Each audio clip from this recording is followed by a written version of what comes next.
Welcome to this third panel of today. We will have the ungrateful task of keeping you awake and hopefully engaged just after lunch. Thank you for being here. As you can see, we have quite a big panel with another speaker joining us online. So we will also test or stretch the limits of our technology prowess this afternoon. And this is there is not much time to be discussing a very important topic. I have been asking myself how best to introduce it to you this morning and explain why we will be discussing issues going way beyond GDPR and in particular in the law enforcement area and also national security at this EU conference. We normally don't talk about national security in the EU, but actually my task has become much easier because we have heard so many direct or indirect references to those questions since this morning that now I hope it becomes quite obvious why there is a need to discuss the implications of national security, law enforcement activities, for fundamental rights or civil liberties, depending on your preferred term. And more specifically, we'll be zooming in on the importance and the role that oversight plays in this area.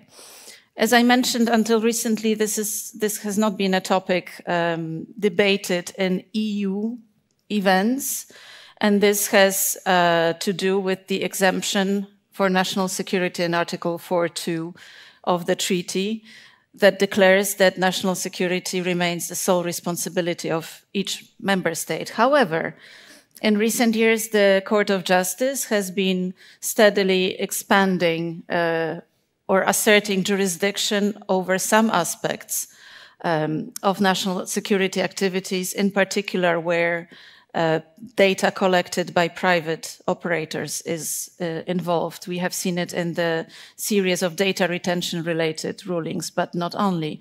And obviously, national security access to data, government access to data has been at the forefront of the debates over adequacy standards and of course the Schrems rulings as well as decisions by the European Court of Human Rights. So it has become an important topic to also discuss in Brussels bubble. Today we will only scratch the surface, unfortunately, and again focus on oversight. And to do that, I am joined by a truly excellent, exceptional group of experts in alphabetical order. We have Rebecca Richards, who is Chief for the Office of Director of National Intelligence, Civil Liberties, Privacy and Transparency Office. And in this role, she serves as an independent advisor to the Director of National Intelligence to ensure that the intelligence community's missions and programs protect privacy and civil liberties. Next, we have Professor Joka Natachi, who is currently head of the Department of Information Policy and Governance at University of Malta. I will not list here all of his achievements, but he is certainly remembered for his assignments as rapporteur on data protection and law enforcement and data protection for the Council of Europe, and also for the 2 mandates that he has served as the first ever UN Special Rapporteur on the right to privacy. We have also Daniel Drewer, who is the Data Protection Officer and Head of the Data Protection Function at Europol, so the EU agency supporting member states in preventing and combating all forms of serious international and organized crime, cybercrime, and terrorism. And Daniel, you have been serving in this capacity for 14 years now. So you definitely have a lot of experience also to share with us today.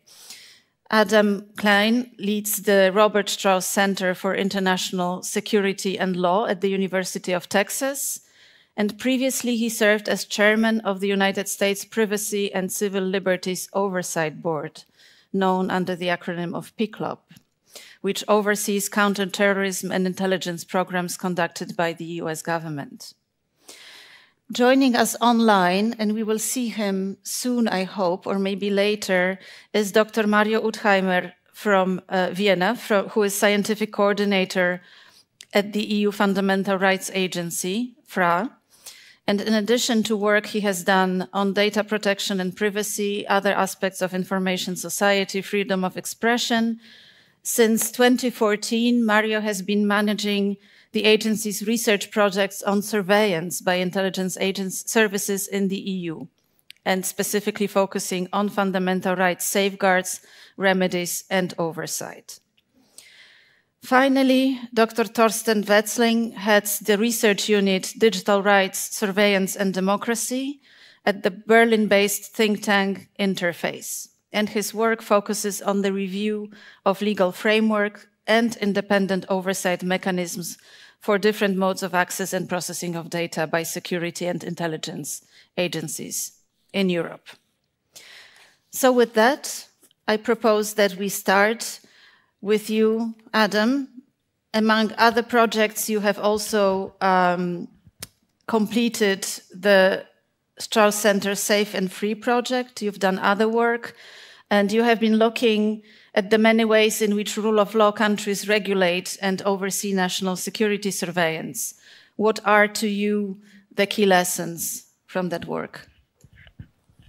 Thank you so much, Anna. Thank you for having me here as an American and for allowing not one but two Americans onto this panel into your midst. In my past government job, I was often engaged with European counterparts, including the EDPS, and always found those discussions to be very fruitful and very informative.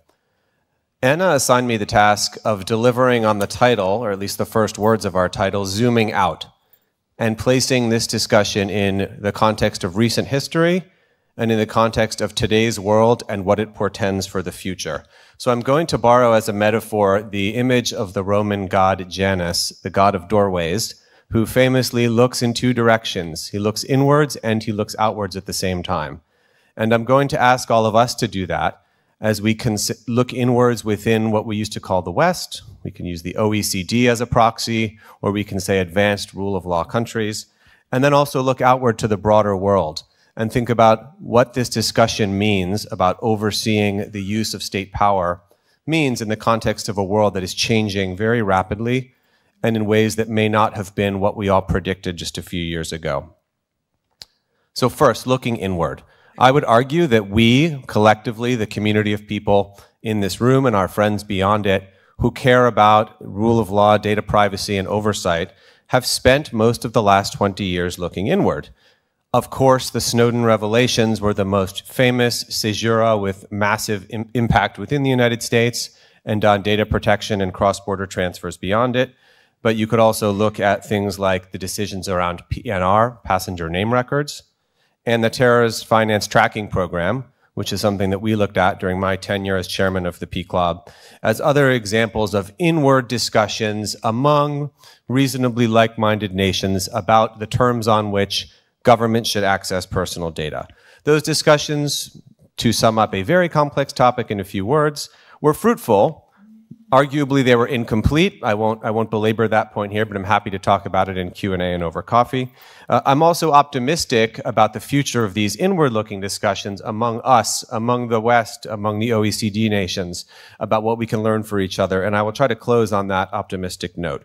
But first, I want to take a slightly more pessimistic perspective and make the argument, which is perhaps controversial, that this inward focus, this focus on how one another regulate intelligence and oversight, was a luxury that depended on two things that we cannot count on continuing to exist in the future.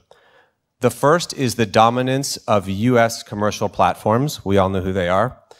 And the second is EU regulatory dominance over all of the companies that matter. The ability of European regulators to grab those companies and force them to react and force them to change things about how they do business, how they interact with governments, how they move data. Can we assume that those fundamental premises will persist?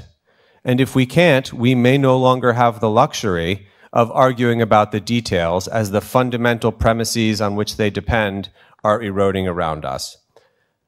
I would argue that that's exactly what's happening. There is a massive shift underway in geopolitics, in the distribution of technological power, in the distribution of economic power, and in influence within global institutions. You all know this. China, the Mideast as a source of investment funding.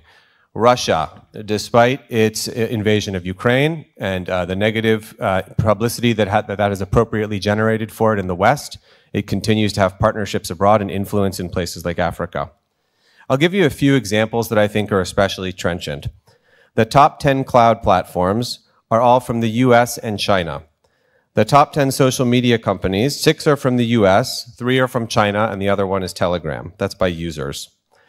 The European Championships, which I'm sure you all are riveted to. I turned on the TV the other day. I saw Julian Nagelsmann, your countryman, Daniel, talking about their successful win. And behind him, I saw some corporate logos. And among those corporate logos were Alipay, Chinese fintech, and BYD, Chinese electric vehicle company, both of which handle massive amounts of personal data that we can reasonably assume are being transferred back to China. In Africa and elsewhere in the middle-income world, China is making massive inroads in cloud services. Here's a quote from Axios 2021. Quote, "Middle-income countries without strong civil freedoms are the most common customers for Huawei's cloud and e-government services, and anecdotes bear this out. I was talking recently to a friend who is a South African entrepreneur, a tech entrepreneur, and he said, every conference I go to is sponsored by Huawei Cloud, every single one. So we also need to look outward. I'm not here to tell you, which as an American I would very much like to, that we need to gird ourselves for a clash of systems with China. I think it's much subtler than that. It's much more complicated than that.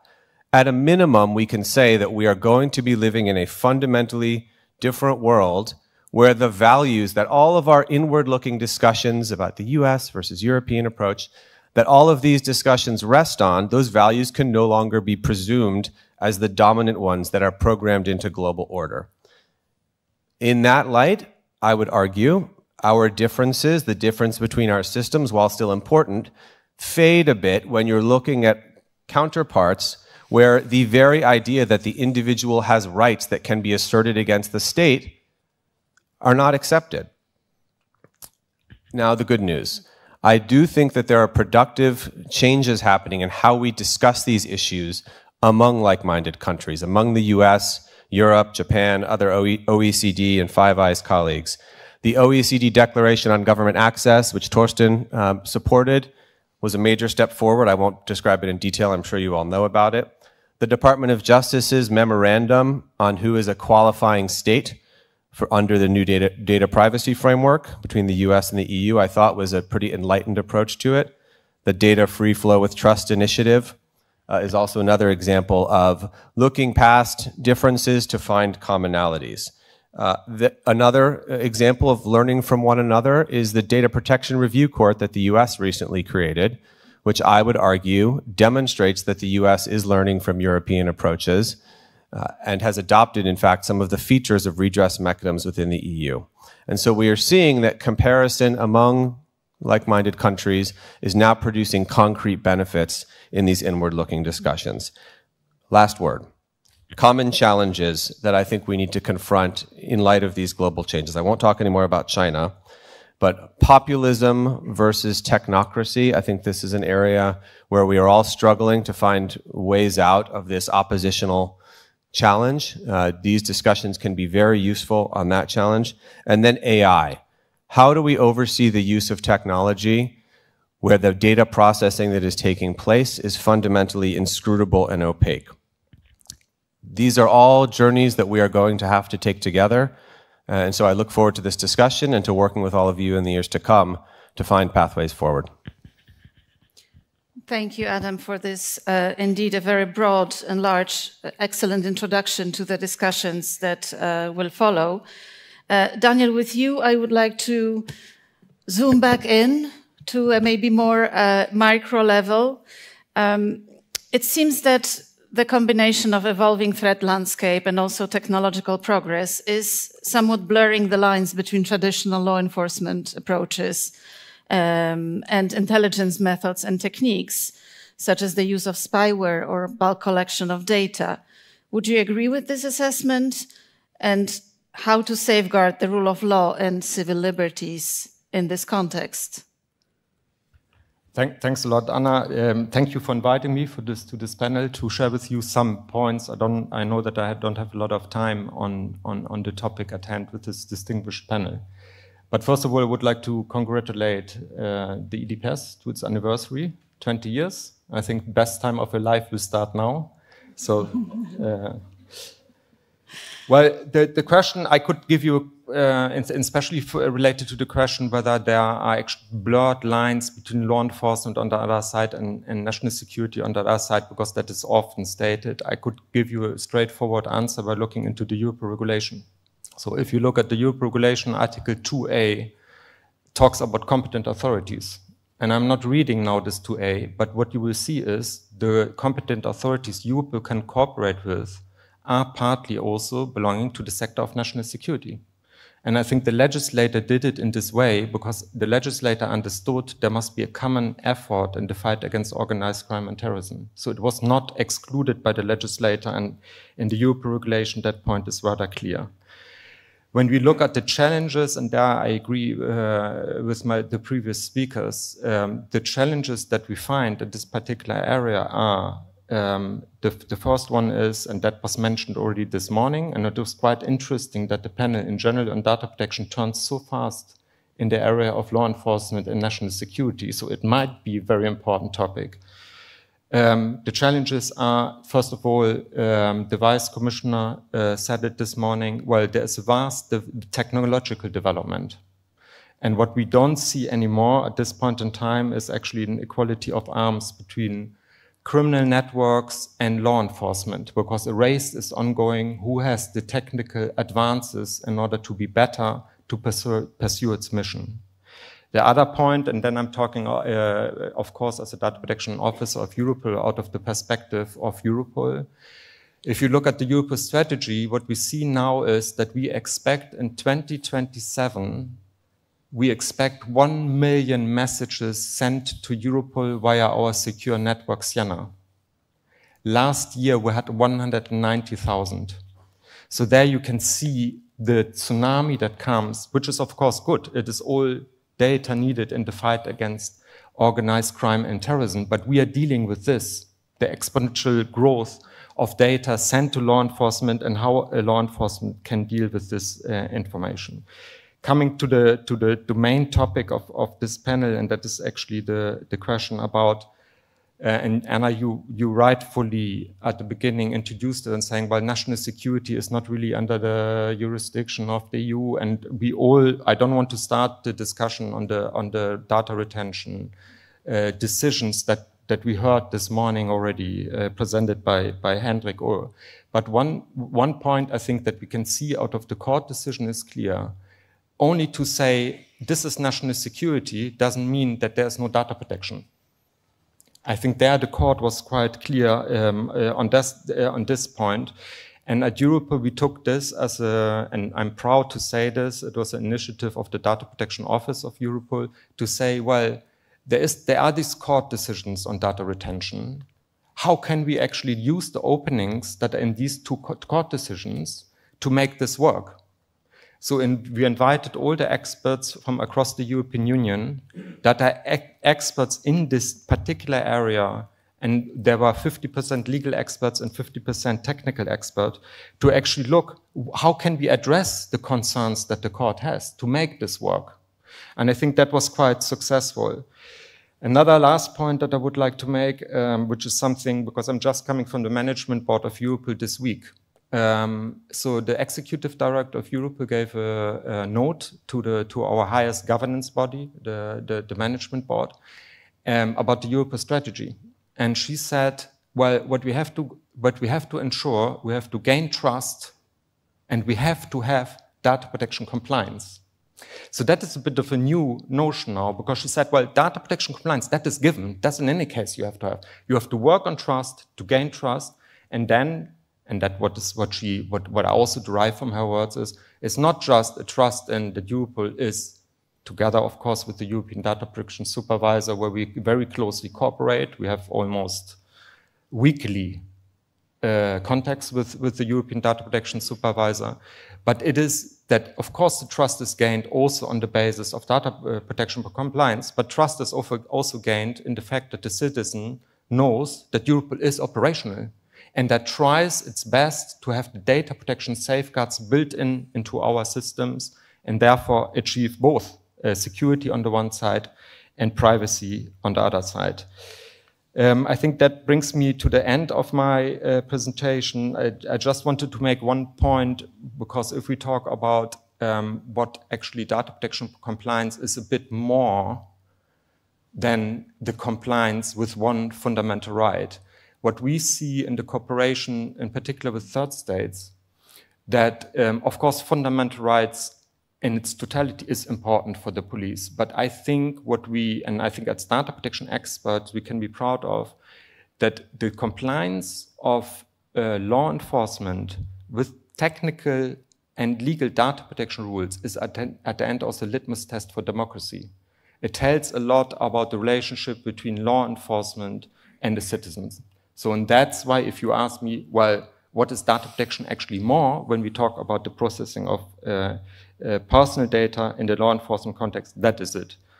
My very last point is, and there I would like to quote Wojtek, who came to the Europol Data Protection Experts Network conference last year in Madrid, where we also discussed matters of national security, but also in particular the challenges of law enforcement and data protection. In this context, he said, well, it is important to have conferences and symposiums like this. It's important to have the Eden Conference. It's important to have the Intelligence Oversight Forum, that Joe Kanatachi will say something about this, because these are quite sensitive matters and they have to be discussed in sensitive settings in order to make progress on this. So I think that, thank you for this, putting this topic at the agenda, and I leave it at this now. Thank you, Anna. Thank you very much. I think data protection and law enforcement as a litmus test for democracy, I'm definitely stealing that one. Thank you. Becky, we are at a conference organized by a data protection authority, many data protection experts in the room.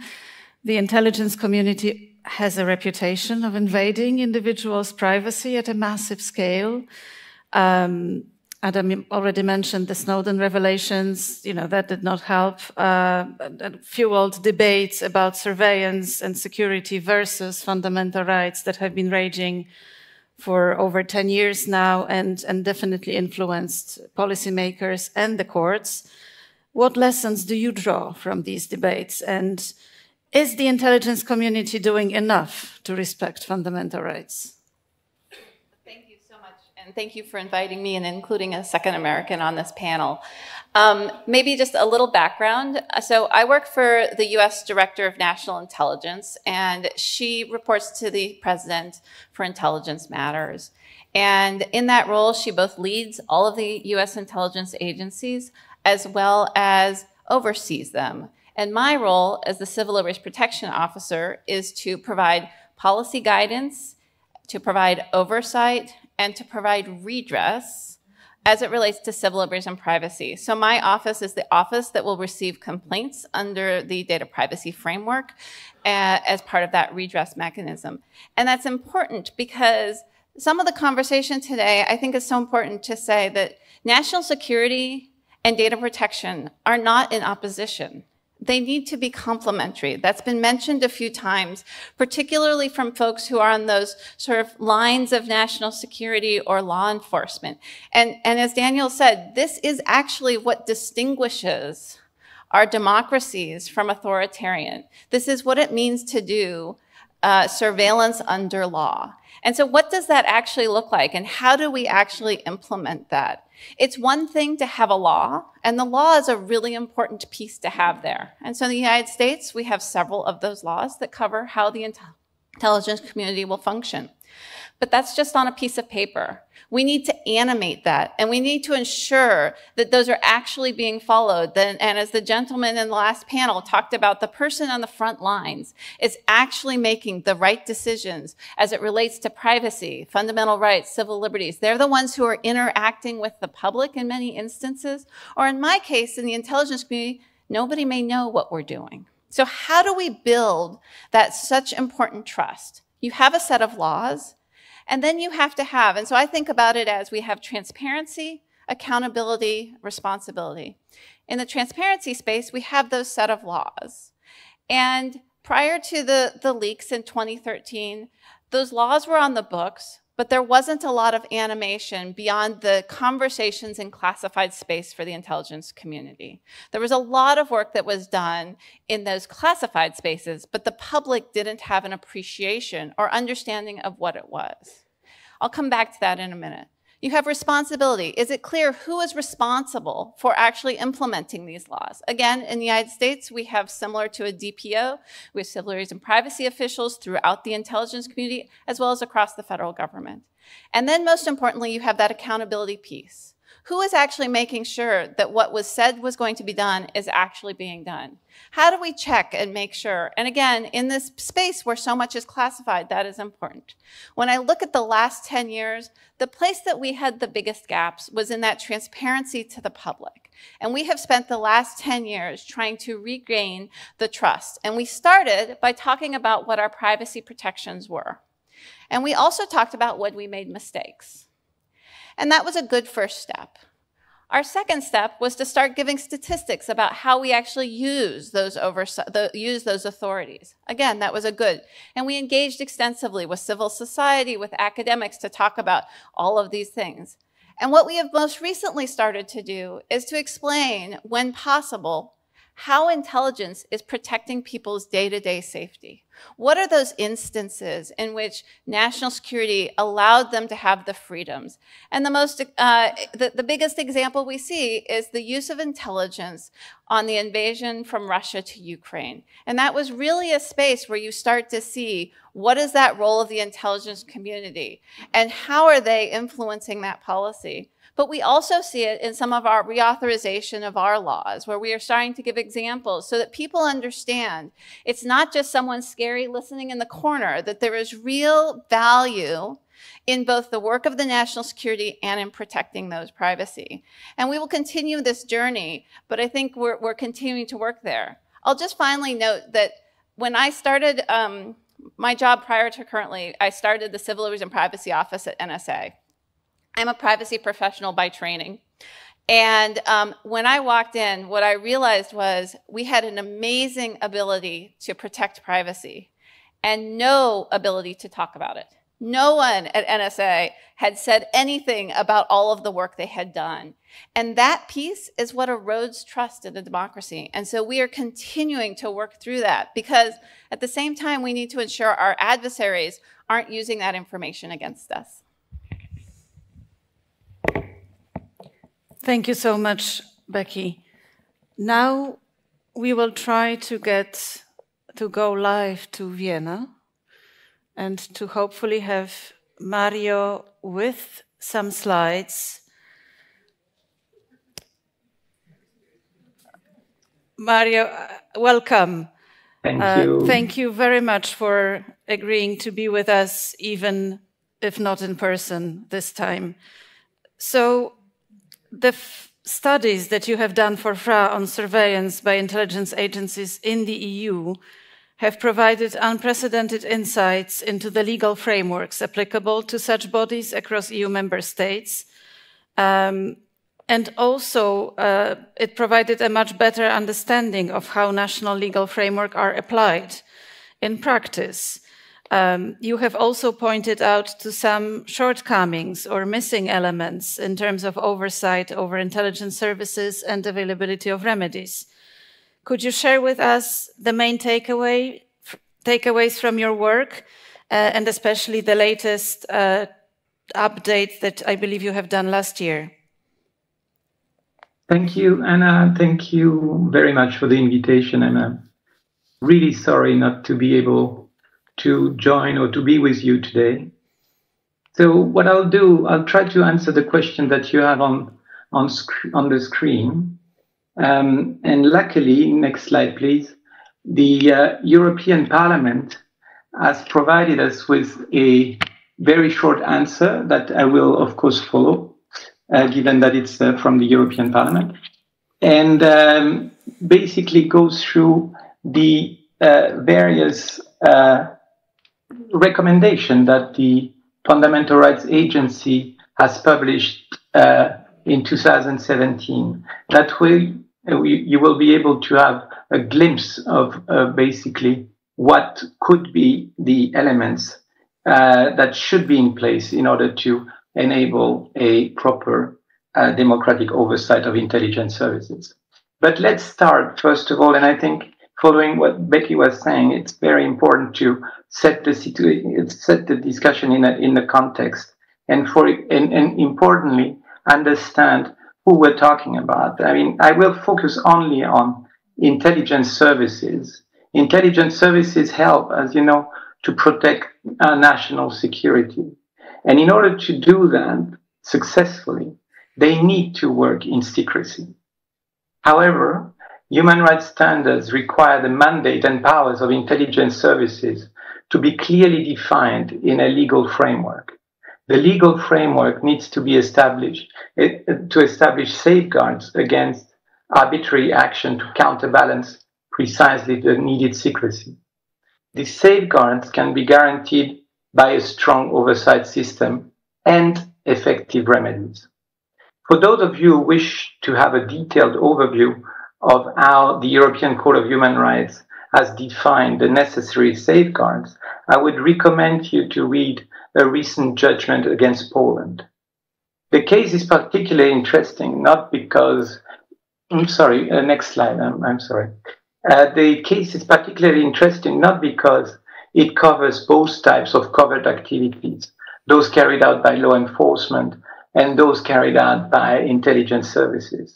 It is interesting because, in fact, when reading the case, I hope the Polish government will initiate a needed reform of the overall system. Next slide. In this short introductory statement, I will focus on oversight, but I am, of course, happy to take any question you wish on effective remedies. Next slide. Let's start with an overview of the various actors contributing to an effective accountability scheme.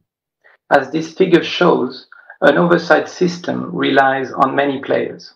The bodies in the second circle are, of course, are playing a key role in the context of oversight. This said, one should not undermine the importance of all players. And again, following what Becky just said, I'd like to stress the importance of the control mechanisms within the services. I think this is a precondition for an effective oversight. It means, like the executive director of Frontex said this morning, that the staff needs to understand what are the boundaries of their action. Furthermore, and that was already mentioned several times today, let's remember that Edward Snowden blew the whistle, which triggered, of course, an important discussion, important reforms. While the Pegasus spyware scandal was made public by the collaboration between NGOs and media. So remember that all the players are needed. Next slide.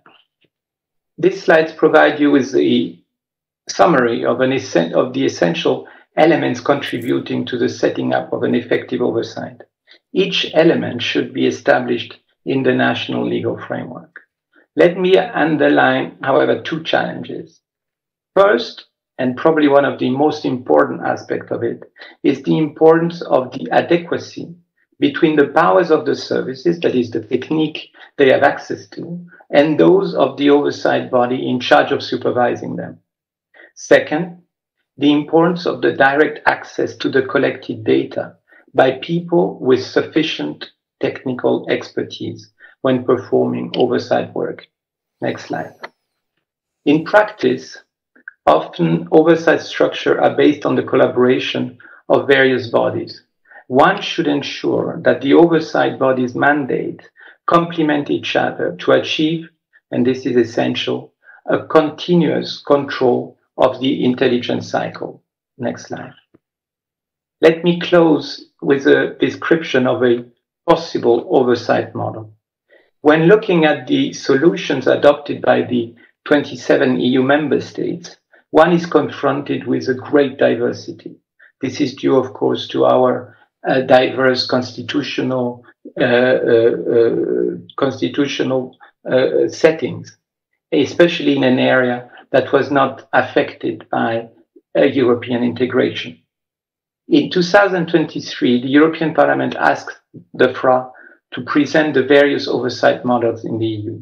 We came down to 5 different models, more or less effective. This slide shows a model that would probably comply with human rights standards. A judge could, of course, be part of the authorization procedure, and this is very often required by the courts. But I would advocate for a specialized judicial body in order to make sure that the decision-making is really done by experts. When it comes to ex post oversight, the collaboration between a specialized expert body, possibly supported by a data protection authority, would provide a strong expert assessment, while an intelligence parliamentary committee could ensure that the work of the intelligence service is democratically scrutinized. Thank you very much. Thank you very much, Mario. Maybe allow me to ask you a follow-up question immediately, because I think that you have looked specifically also as part of the update at the role of DPAs in oversight. And could you share with us the conclusions of that work? Yeah, maybe next slide, Alfredo, if you can.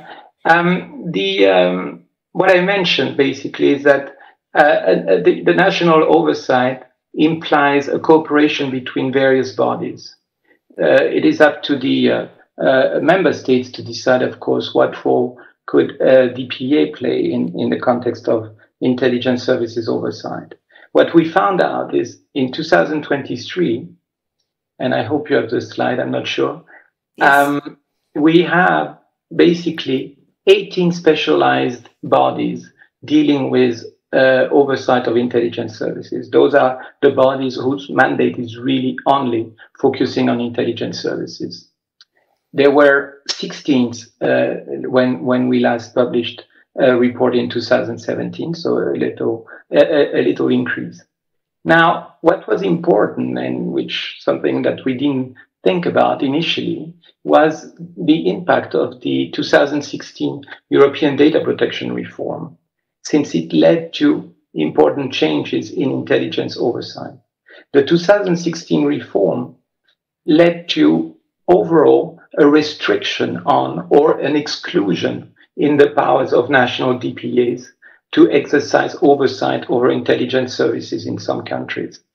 In others, change do not appear to have substantially strengthened the DPAs.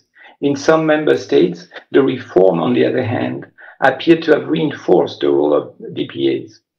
In case of exclusion, and that is quite clear from the figure, because it's basically the majority of member states. Some member states have set up a new specialized expert body or gave the expert body the role of data protection supervisory authorities. So I think it's a bit early now to understand what probably was the best move. And again, it would be up to the DPAs present in the room to contribute to that discussion. But to answer your question, I believe that the DPAs in itself bring something a bit different into overseeing the intelligence services.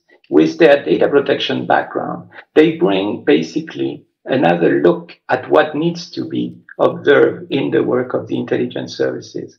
So in the overall structure of an oversight structure, I think they do play an important role.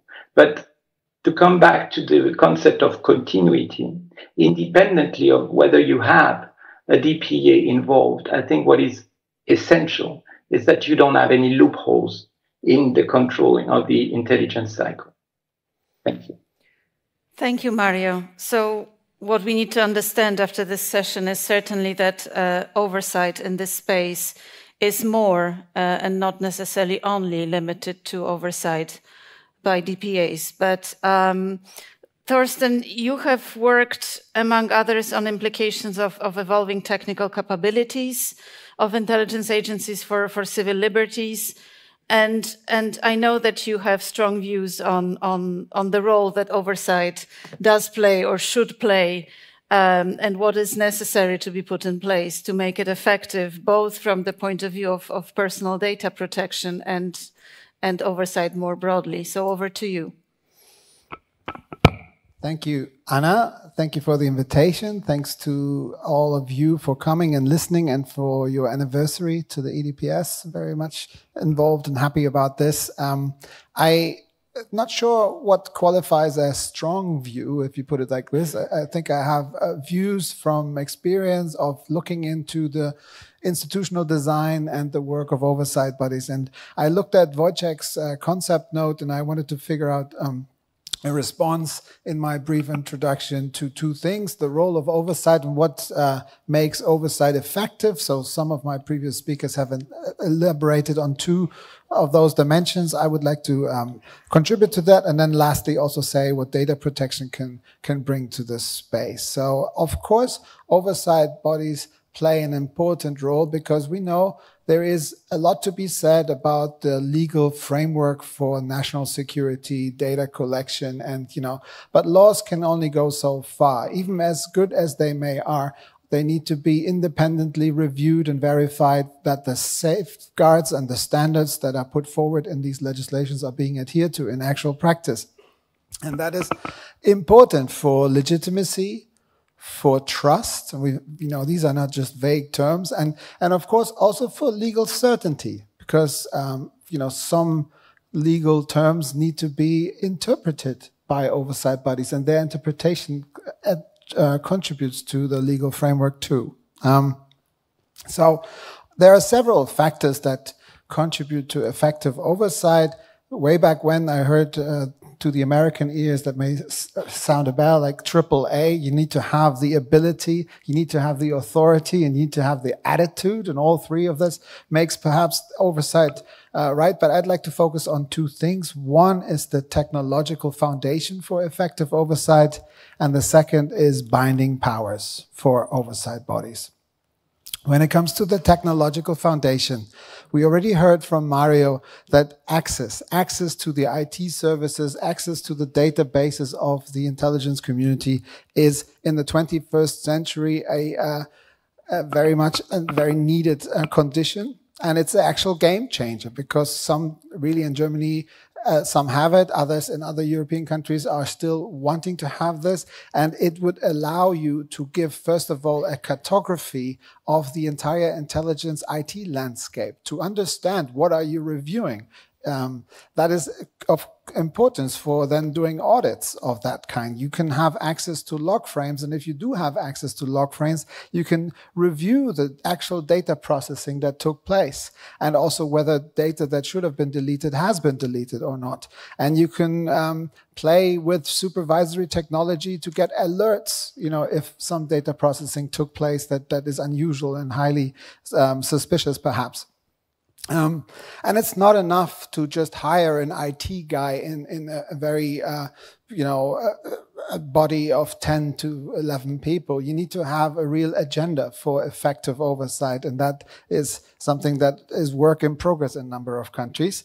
But even if you have autonomous access for external oversight bodies, it doesn't technology is changing. It doesn't necessarily mean that you have effective oversight, because there can be instances where the services don't themselves acquire data, and they can have data on a cloud, and maybe they have AI used on some of the data that is on the cloud, and perhaps sometimes oversight bodies are then no longer in the loop and they don't have this kind of access. So that could be an instance of creative non-compliance. Coming to the second aspect that I wanted to bring to your attention, binding powers. you know, there's that plays to the notion, should oversight be, as important as it is, an independent consultant, or should it have more investigatory powers? And if it comes to realize that there was a grave instance of malfeasance or any misconduct, should it also have the power to say, hey, this kind of data processing needs to end. You need to stop it. You need to delete the database. Is this a power that you want to give to the oversight bodies? This is a lot of times where the buck stops currently in Europe. And Mario reported, I've been a great fan of his work, his comparative work of national oversight legislation, and the FRA 23 update mentions also an interesting statistics that 5 out of 27 EU member states have currently, or at least 2003, legislation, comprehensive legislation in place for some sort of strategic collection, bulk collection of data. Now, you may say not every 27 EU member state is doing that practice, but perhaps it's more than 5. And out of those 5, only 3 have the binding involvement of oversight bodies. And that is of interest to me because there's a difference between the binding involvement of oversight bodies and the binding power. Now, if you have a binding involvement, that could mean that you have you are consulted before the implementation of a new tool or a database. Your voices are being heard, and that is great. That is by itself is an important achievement. But does it go further than to have a binding power? And Mari already mentioned the European Parliament's recommendation in the wake of the Pegasus inquiry.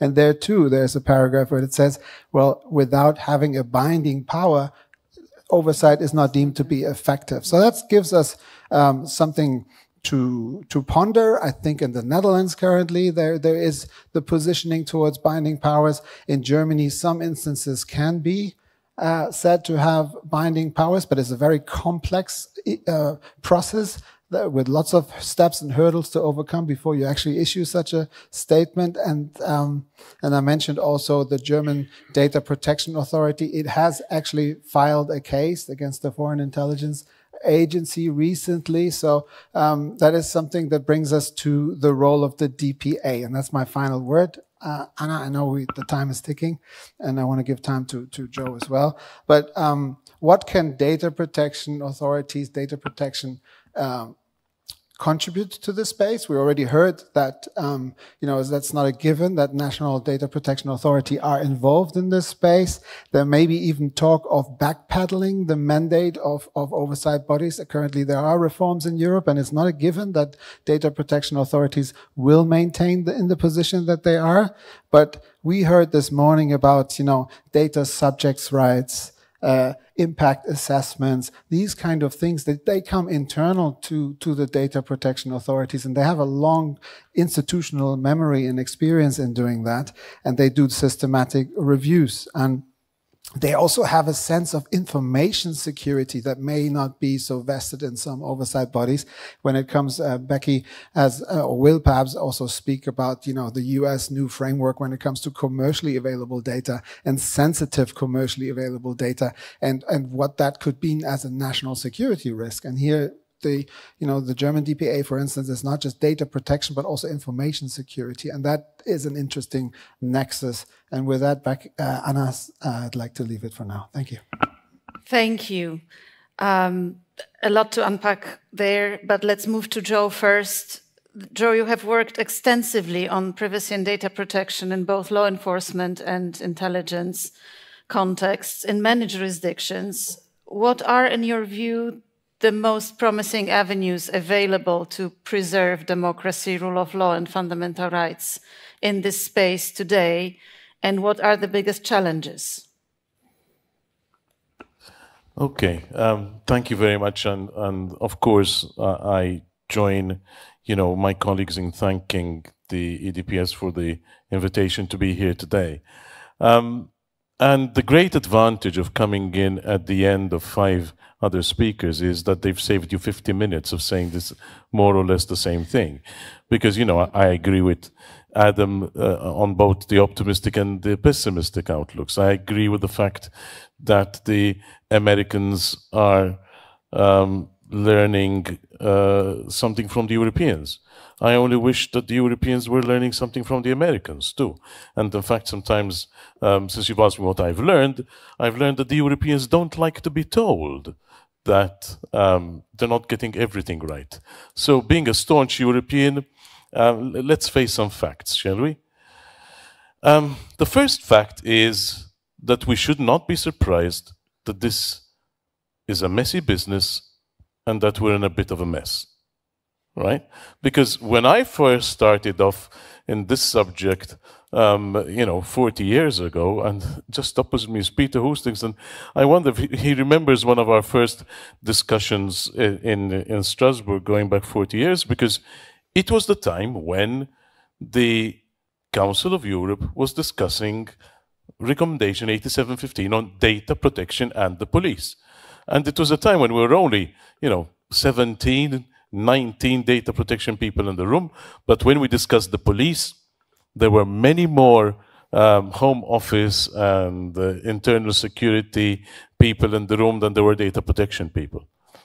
And it's not a surprise, because if we go to what Mario was saying, let's face facts. And here I would like to focus on 3 words we have there: democracy, rule of law, and functioning oversight, which, of course, some of my colleagues have referred to as effective. Fact number 1. The fact that we have 18 specialized agencies in oversight does not mean that we have 18 countries where oversight is effective. In fact, out of 27 EU member states, I reckon that 5 to 7 have something which can be called effective. The other 20 are out on the loop.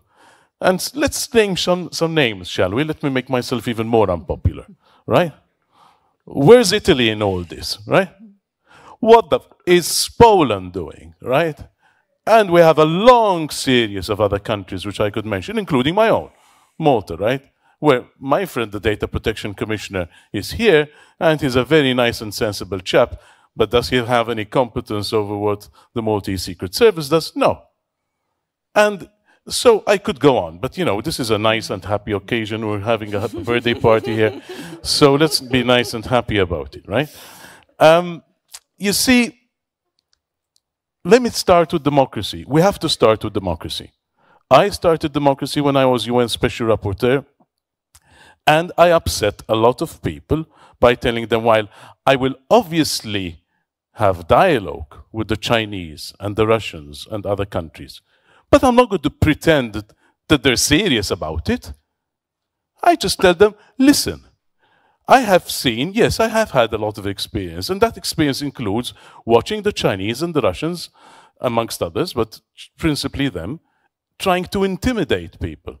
Trying to intimidate people at the Council of Europe, trying to intimidate judges of the European Court of Human Rights, trying to intimidate me, trying to intimidate other people who are working on data protection. So, yes, but that's nothing new.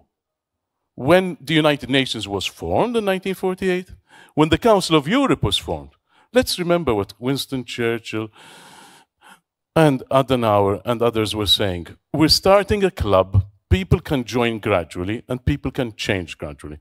And that's my first point. My first point is, we shouldn't be discouraged that oversight is work in progress, because it's always been work in progress, and it will always be work in progress, right? Because in truth, it's in a much better situation when I started off, right? So are we in a better situation in data protection than 40 years ago? Yes. Are we in a better protection about surveillance? Yes. And, in the same way as Mario was mentioning the role of Snowden and whistleblowing, we have to recognize that this discussion has taken a turn for the better. But we must not dodge the bullet. And the truth is this.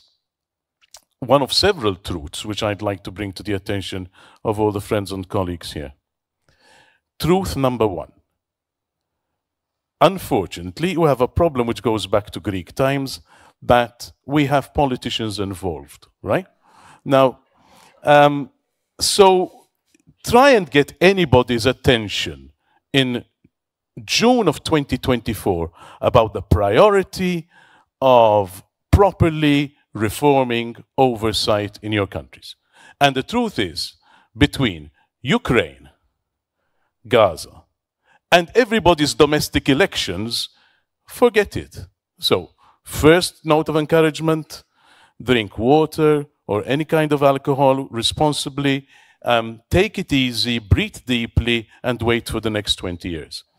Secondly, the second point I'd make is that when we look at what we actually have, which is, out of the 27 countries of the EU and the other 46 countries, ask yourself the question. So, yes, they're all members of the EU and we all have Article 4, subsection 2. But at the same time, all of them signed up to the Council of Europe's Convention 108. I'm not talking about 108 plus.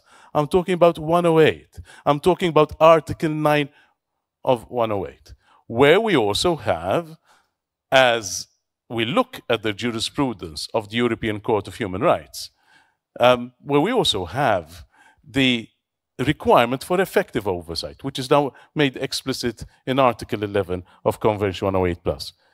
And the truth is, most governments around Europe have been busy ignoring that for the last 40 years. They signed up to it, and they were praying quietly that nobody mentions it.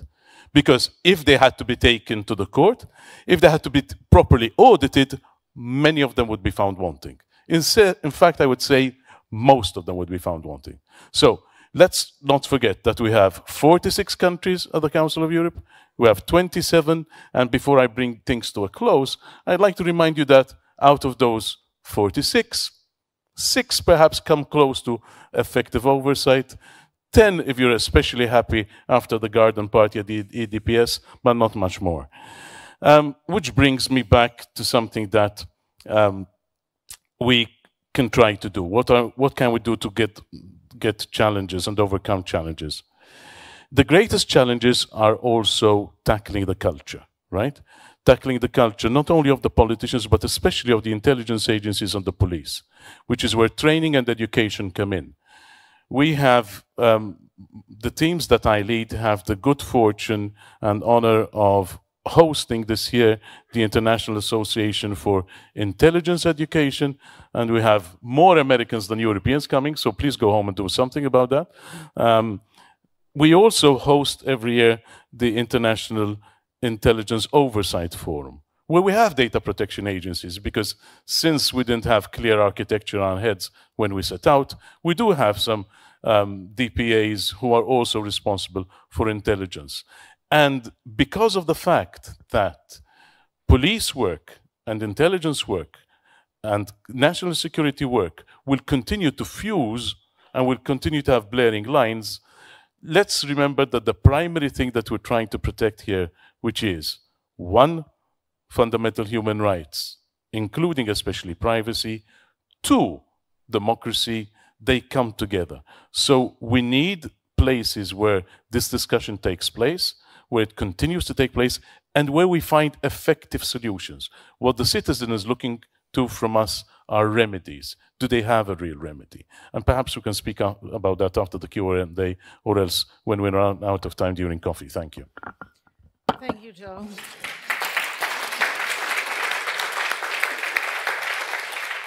And I'm afraid that pretty much brings us to the end of our allotted time. I hope we can have a few more minutes. If anyone here, I mean, we had a wealth of very rich presentations. Does anyone feel the urge to react to something that has been said? Becky, please. So I think it is very important for our data protection authorities to be involved with the national security. I think to both Thurston and Joe's point, you bring a different perspective, and it's an important perspective. These are not separate activities. We need to do these together, and we need to have those disciplines working well together in this space in order to protect the democracy. Trust is key in all of this. And I was struck by somebody earlier today saying that we need to have the trust for people to participate in the democracy. You have that trust if you understand and appreciate how your data is going to be protected. Yes, please. Just one thing, because we started with a geopolitical perspective, and I want to add to this, because I think granularity in terms of oversight practice and new regimes can also be an asset.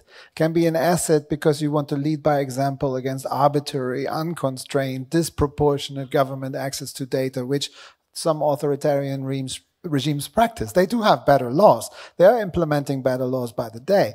So having something like the independence of the judiciary, making sure that this is involved, having these standards, having something to show for it.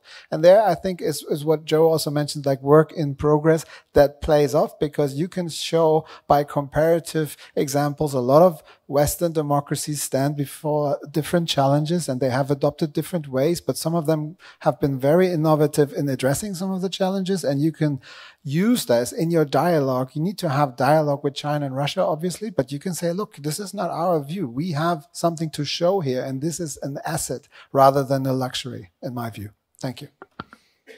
Thank you. Daniel. Yeah, just one point. I agree with very much what Joe said, apart from the mess. So what was that, I think, is quite a negative motion. But what I would like to say is, and there I absolutely agree with Joe, what is important is that there are these platforms that are kept alive, that talking takes place. Because one fact we have, and that is that if you talk about law enforcement or national security authorities, they are not propelled to total transparency. Because if you talk with an investigator, they always say, well, if I put total transparency forward, I might have to reveal my tactics, I might have to reveal the technical installations that I have.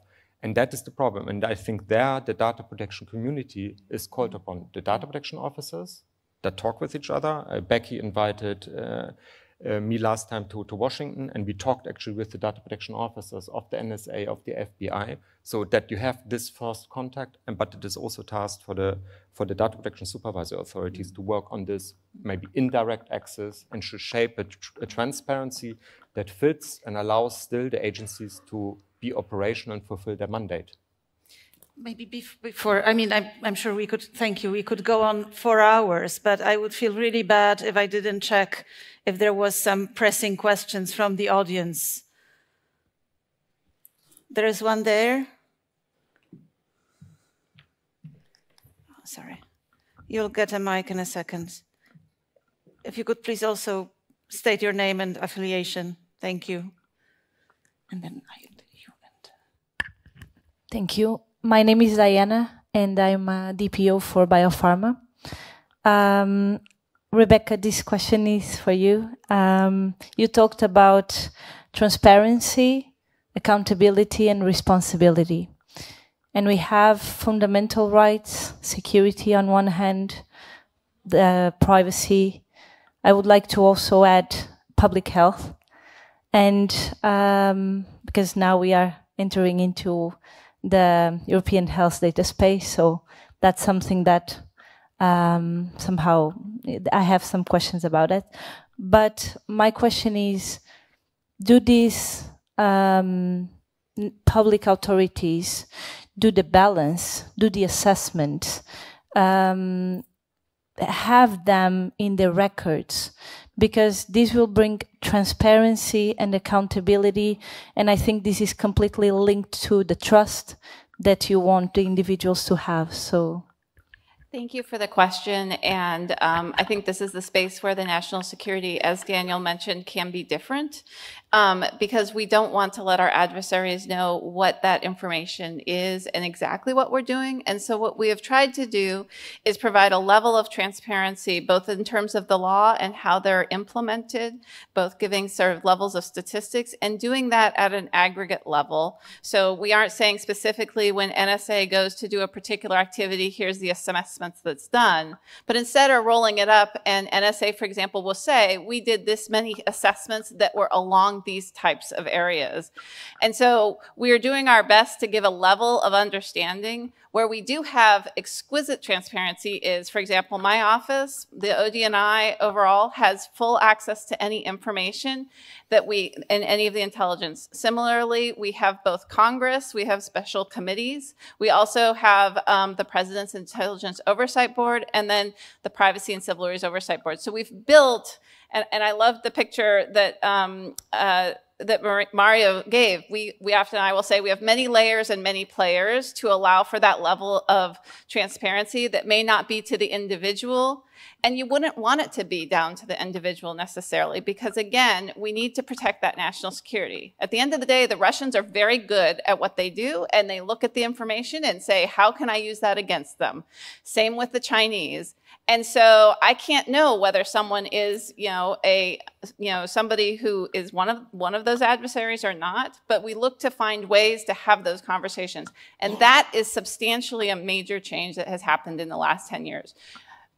You would not have had this conversation 10 years before, and I think that's been a real positive space, but it's something that we continue to work on. Thank you. Thank you very much. I've been told that our mics won't be switched off for at least 5 more minutes, so if there is another question. If not, I propose that we go to Mario first, who also wanted to react. And Thank then you. Joe. And, yeah. Please, Maria, the floor is yours. Yeah. We can see you. Yeah, thank you, Anna. I think that I would like to come on really two concepts that are, for me, essential and that have been mentioned several times in this panel by Becky and also Daniel. It's a concept of transparency. I know it sounds a bit counterintuitive when you start speaking about intelligence and transparency. And I experienced myself in one of the presentations with one of the intelligence coordinator. When I started talking about the word transparency, I could see that the color on his face was changing. But in fact, we need to be very clear. And I think Becky was for that extremely convincing in underlining the work that can be done in publicizing what the oversight body can do. I mean, there is a lot that intelligence can do, but at least the oversight body as well. And where I have a problem is really when the oversight body's representatives start telling me, oh, no, this is secret information. We cannot say how many techniques have been used this year or whatever. Whereas you know that there are many examples in the EU of oversight bodies publishing extremely detailed and useful information. And why is this important? It's basically to build trust towards the intelligence service and the overall system of oversight. And it is particularly important because, and we didn't mention it much, but I think it's very important to mention it now. It's the concept, all the need to organize a remedy, an effective remedy system, and that's could be another panel altogether. But given the secrecy element that is at stake, if you don't try to convince the population that you're serving that your work is very useful because of whatever reasons, then of course you will put into question. You will be questioned about the basically what you're doing. And that's why, for me, transparency, trust leads to possibly a question on how to implement a proper an efficient remedy system. Thank you. Thank you, Mario. Adam, please, next.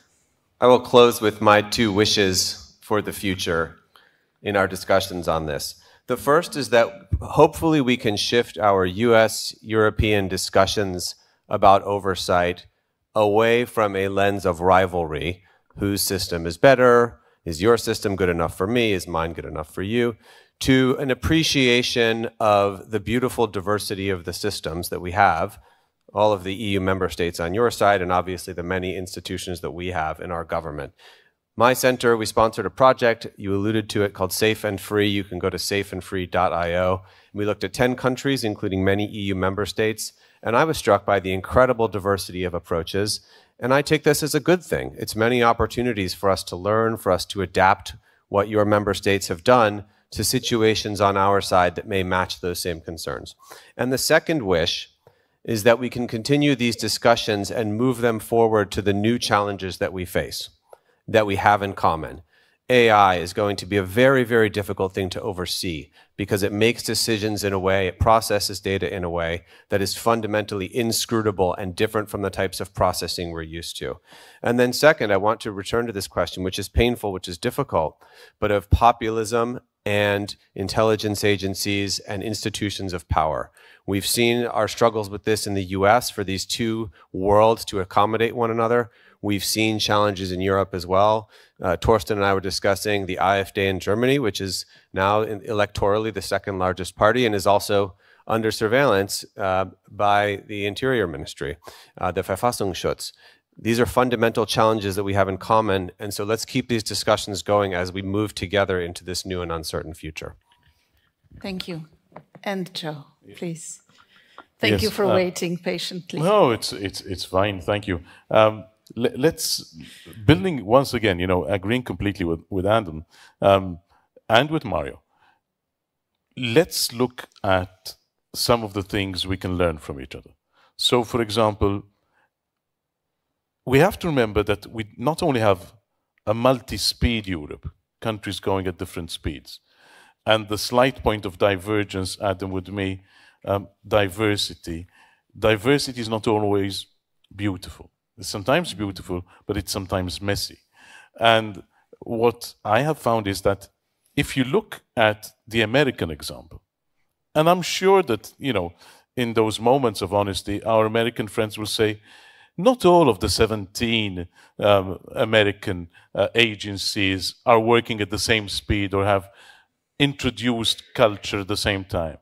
But if you look at the privacy culture of the best ones and the way they've baked it in across decades since the Church reports of the 1970s, then a lot of European agencies have a lot to learn from. And when I say that, I not only look at our friends in the East and investigating things with, for example, the intelligence agencies in Korea, but I look at Europe and some of the, if you forget Germany, France, and the United Kingdom, and you look at some of the other countries, which is one of the countries which has the largest intelligence agencies? Romania. What is the oversight system in Romania like? 4 parliamentary committees, no specialized oversight, and frankly, not much. So, once again, I could go on remaining. Now, I love Romania.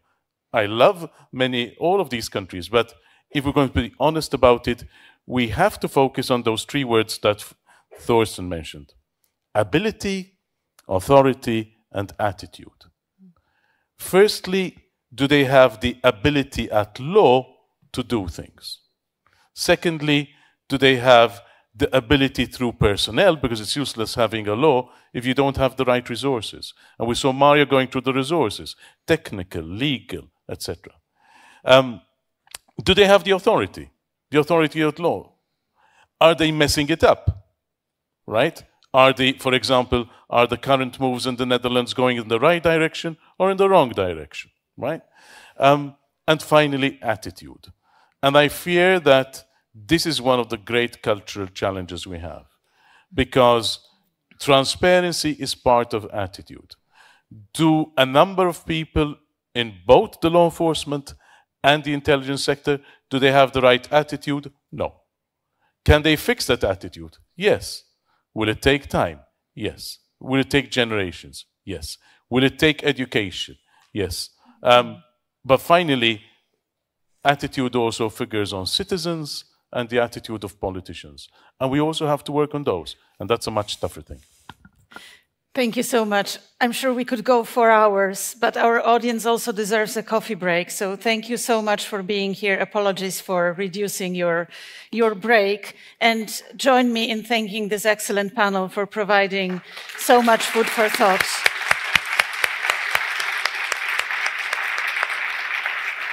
Thank you very much. And I'm sure if you still have any questions, our panelists will be happy to answer them now. Thank you.